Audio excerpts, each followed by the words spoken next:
Good morning. मैं doctor Ravindra Kumar Sharma, सहायक आचार्य व्यवसाय प्रशासन, राजकीय स्नातकोत्तर महाविद्यालय बैन, बीकॉम सेकेंड ईयर के समस्त छात्र एवं छात्राओं, आज मैं आपको व्यवसाय प्रशासन विषय का पेपर सेकंड प्रबंध का टॉपिक प्राधिकार, सत्ता, दायित्व एवं नियंत्रण का विस्तार का ये टॉपिक है। लेकिन पहले हमने इसको प्राधिकार यानी अथॉरिटी को हमने ई कंटेंट के माध्यम से हम पढ़ाने जा रहे हैं। इसमें पहले देखते हैं इसकी अर्थ एवं परिभाषा क्या है। प्राधिकार संगठन की कुशलता के लिए बहुत ही आवश्यक है। प्राधिकार वह साधन है जिसके द्वारा एक अधिकारी अपने अधीनस्थों से कार्य करवा सकता है। उचित प्राधिकारों से ही कोई अधिकारी अपने दायित्वों को भली प्रकार पूरा कर सकता है। हम कह सकते हैं कि प्राधिकार सभी प्रबंधकीय कार्यों की कुंजी है। ये कहना कोई गलत नहीं होगा। फ्योल के अनुसार प्राधिकार आदेश देने का अधिकार तथा उसे पालन करवाने की शक्ति है। दूसरी परिभाषा विद्वान टेरी एवं फ्रैंकलिन ने दी है।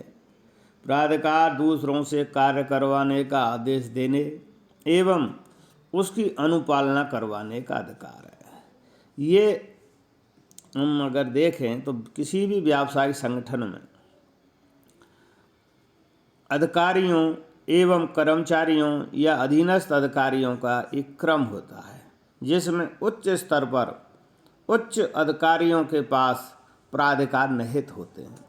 उन प्राधिकारों के द्वारा ही वो अपने अधीनस्थ अधिकारियों अथवा कर्मचारियों से कार्य संपन्न करवाते हैं, जिससे कि किसी भी संगठन अथवा कंपनी अथवा किसी संस्था की कार्यकुशलता में वृद्धि होती है और संगठन या संस्था लाभ की ओर अग्रसर होती है।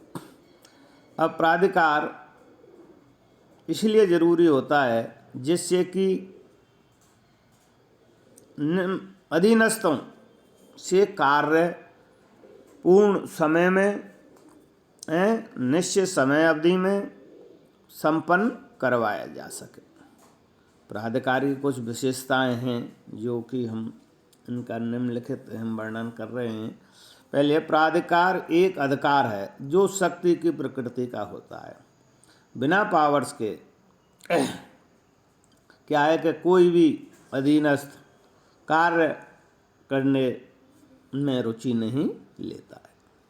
दूसरा है पद का अधिकार।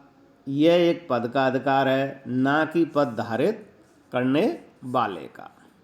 जब कोई व्यक्ति किसी पद को धारित करता है तो वह उस पद के अधिकारों एवं शक्तियों का उपयोग कर सकता है, किंतु उस पद से मुक्त या स्थानांतरण होने पर वह उन अधिकारों का उपयोग नहीं कर सकता। इसलिए इसको ये अधिकार प्राधिकार पद से जुड़े हुए हैं, ना कि व्यक्ति से। औपचारिक संगठन में प्राधिकार औपचारिक एवं विधि सम्मत होते हैं। प्राधिकार का प्रभाव कैसे होता है? औपचारिक अधिकार का प्रभाव उच्च पद स्तरों से क्रमागत रूप से निम्न पद स्तरों की ओर होता है, अर्थात उच्च अधिकारियों से निम्नतम अधिकारियों तक प्राधिकारों का हस्तांतरण किया जा सकता है। प्राधिकार अनेक रूपों में देखने को मिलते हैं। प्राधिकार निर्णय करने, आदेश देने, कार्रवाई करने, कार्यों को करवाने, संसाधनों का उपयोग करने आदि के दौरान भिन्न भिन्न रूपों में देखे जा सकते हैं। प्राधिकार एक बंधनकारी शक्ति है। इसकी एक प्रमुख विशेषता है, यह एक बंधनकारी शक्ति है। प्राधिकार में अगली विशेषता है, प्राधिकार में आदेशों एवं निर्देशों की अनुपालना की शक्ति निहित होती है। प्राधिकार देने एवं उनका उपयोग करने का प्रमुख उद्देश्य है संगठन के उद्देश्यों अथवा उसके लक्ष्यों को प्राप्त करना है। प्राधिकार निरंकुश या अप्रतिबंधित नहीं होते हैं। प्राधिकार कभी भी निरंकुश या प्रतिबंध रहित नहीं होते हैं। प्राधिकार कुछ विशिष्ट नियमों, विनियमों अथवा शर्तों के साथ दिए जाते हैं। प्रबंध कार्यों के लिए प्राधिकार एक अनिवार्य है। कोई भी प्रबंधक प्राधिकार के बिना किसी भी कार्य को संपन्न नहीं कर पाएगा। प्राधिकारों एवं दायित्वों में, अधिकार एवं दायित्वों में संतुलन होना चाहिए। दायित्वों के बिना अधिकार देने से कई दुष्परिणाम उत्पन्न हो सकते हैं। इसी प्रकार दायित्व सौंपने के साथ प्राधिकार नहीं दिए जाएंगे तो उन दायित्वों के लिए किसी भी उत्तरदायी नहीं ठहराया जा सकता है। अर्थात अधिकार एवं दायित्व साथ साथ चलते हैं। जैसे ही आपके अधिकार दे दिए तो उसको दायित्व भी उत्पन्न हो जाते हैं। इस तरह से ये आपके प्राधिकार की कुछ विशेषताओं का हमने वर्णन किया, जिससे कि ये समझ में आ सके कि प्राधिकार क्या होते हैं। अब प्राधिकारों में इसमें आगे है कि अधिकारों का प्रत्यायोजन। ये क्या होता है? अधिकारों का प्रत्यायोजन इसमें देखते हैं। एक उच्चाधिकारी के लिए यह संभव नहीं होता है कि वह अपने समस्त अधिकारों का प्रयोग करके सभी प्रबंधकीय कार्यों को स्वयं पूरा कर सके। अतः किसी भी बड़े संगठन के अधिकारी के लिए ये आवश्यक हो जाता है कि वह अपने प्राधिकारों का प्रत्यायोजन करे। अर्थात प्रत्यायोजन से आशय क्या है? प्रत्यायोजन एक वह प्रक्रिया है जिसके द्वारा एक उच्च अधिकारी अपने अधीनस्थ अधिकारियों को अपने अधिकारों में से कुछ अधिकार प्रबंधकीय कार्यों करने के लिए उनको सौंपता है, जिससे कि वह अपने स्तर पर स्वयं निर्णय ले सके और अपने अधीनस्थ कर्मचारियों से उस कार्य को सफलतापूर्वक और गुणवत्ता युक्त पूरा करवा सके। अब प्रत्यायोजन की परिभाषा टेरी ने कहा है, प्रत्यायोजन का अर्थ एक अधिकारी अथवा संगठन की किसी इकाई से दूसरी इकाई या अधिकारी को अधिकारों के सौंपने से। अतः अधिकारों का प्रत्यायोजन एक बड़े संगठन में या बड़े व्यावसायिक संस्था में, एक बिजनेस इंडस्ट्री में देने की एक प्रबंधकीय कार्य है। और अधिकारों का प्रत्यायोजन शीघ्र कार्य करने, गुणवत्तापूर्ण कार्य करने, लाभ या संस्था के उद्देश्यों की प्राप्ति करने हेतु दिया जाना आवश्यक होता है और ये अधिकार सौंपे जाते हैं। अब अधिकार प्रत्यायोजन की क्या आवश्यकता है एवं महत्व क्या है, ये क्यों जरूरी है, इसके कुछ हमने बिंदुओं का वर्णन कर रहे हैं। प्रत्येक व्यक्ति के लिए कार्य करने की कुछ सीमाएं होती हैं। सभी कार्य वह नहीं कर सकता है। अतः वह अपने अधिकारों के अंतर्गत जो कार्य होते हैं उनमें से कुछ कार्य दूसरों को सौंपकर अपना कार्यभार हल्का कर लेता है। इसके अतिरिक्त दूसरे व्यक्तियों के तकनीकी ज्ञान एवं अनुभव का लाभ उठाने के लिए भी वह अपने कुछ अधिकारों का प्रत्यायोजन करता है। आधुनिक बृहद व्यावसायिक संगठनों में, जहाँ पर व्यावसायिक जटिलता अपना प्रभुत्व स्थापित कर चुकी है, अधिकारों का प्रत्यायोजन करना अनिवार्य सा हो गया है।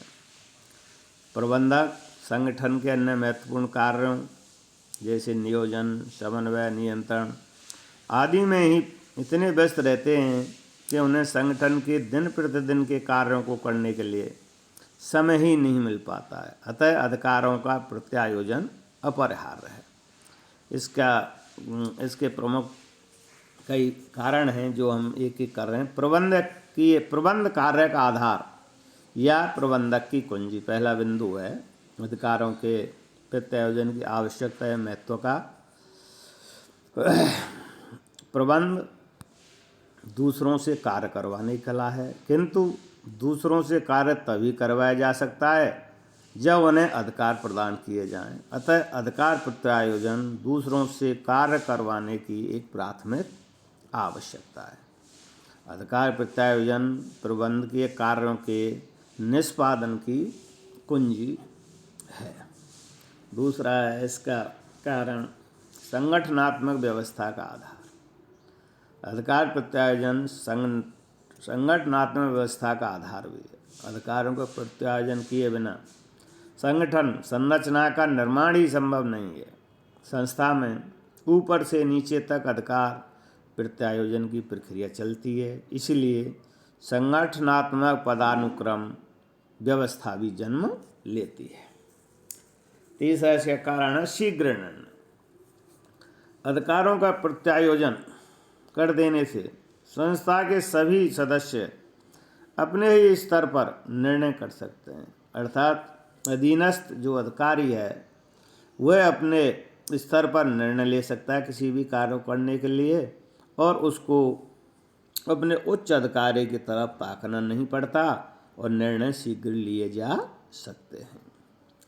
अगला बिंदु है इसका चौथा, उच्च अधिकारियों के संचालकीय कार्यों में कमी। अधिकारों का प्रत्यायोजन करने से सबसे बड़ा लाभ यह है कि इससे उच्च अधिकारियों को संचालकीय कार्यों से मुक्ति प्राप्त हो जाती है। यदि उच्चाधिकारी संस्था के छोटे छोटे कार्यों को करने में ही अपना समय व्यय कर दें तो नीति निर्धारण करने, नियोजन करने, समन्वय तथा नियंत्रण करने जैसे महत्वपूर्ण कार्य को वो कैसा पूरा करेंगे। अतः दिन प्रतिदिन के संचालन संबंधी कार्यों का प्रत्यायोजन करना ही पड़ता है। अगला बिंदु है संस्था की कार्य कुशलता में वृद्धि हेतु। प्रत्यायोजन से सभी अधिकारियों के बढ़ जाने से कार्य भी बढ़ जाते हैं, विशेषज्ञों की सेवा भी प्राप्त हो जाती है तथा कम समय में काम पूरा हो जाता है। इसके परिणाम स्वरूप संस्था की कार्य कुशलता में वृद्धि हो जाती है। अगला इसका बिंदु है अधीनस्थों की अभिप्रेरणा। अधिकार प्रत्यायोजन से अधीनस्थों की कई सामाजिक एवं मनोवैज्ञानिक आवश्यकताओं की संतुष्टि होती है। परिणाम स्वरूप अधिकारिक कार्य करने की प्रेरणा मिलती है, अधिकाधिक कार्य करने की प्रेरणा मिलती है।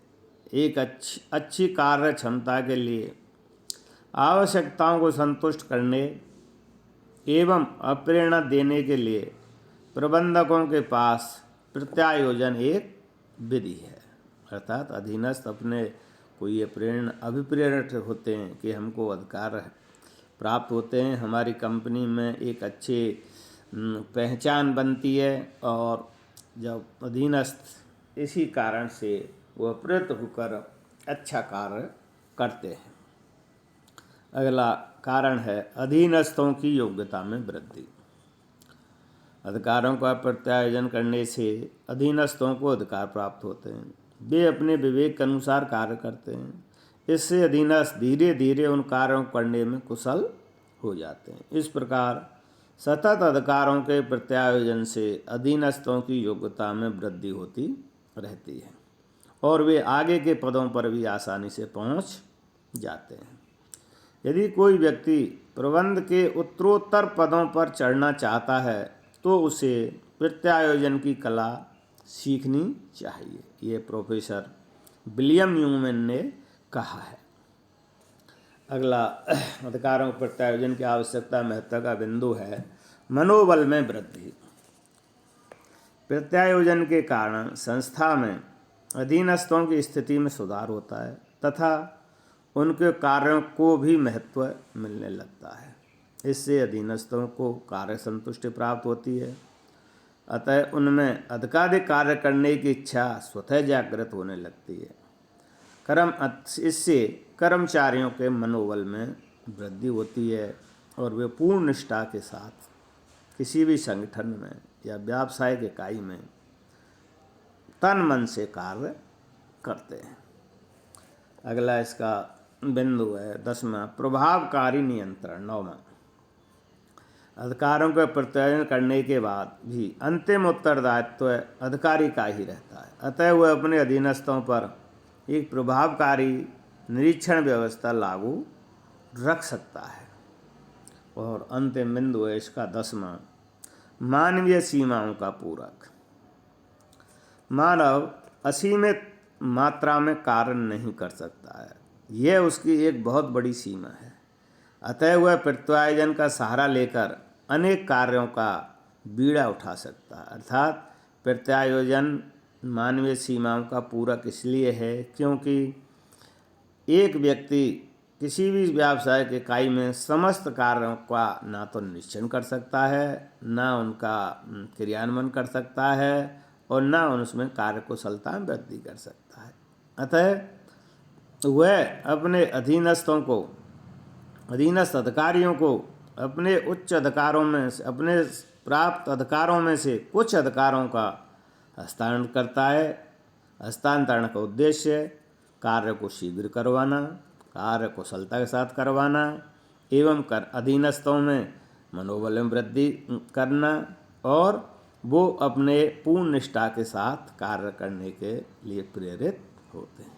इस तरह से आज हमने आपको इसमें प्राधिकार के टॉपिक में इसकी अर्थ एवं परिभाषा, प्राधिकार की विशेषताएं और फिर इसके अंतर्गत प्राधिकार प्रत्यायोजन किसे कहते हैं और अधिकार प्रत्यायोजन की किस आवश्यकता महत्व किसी भी व्यावसायिक संगठन में क्या है, जो हमने विभिन्न बिंदुओं के माध्यम से आपको ई कंटेंट के माध्यम से समझाया है।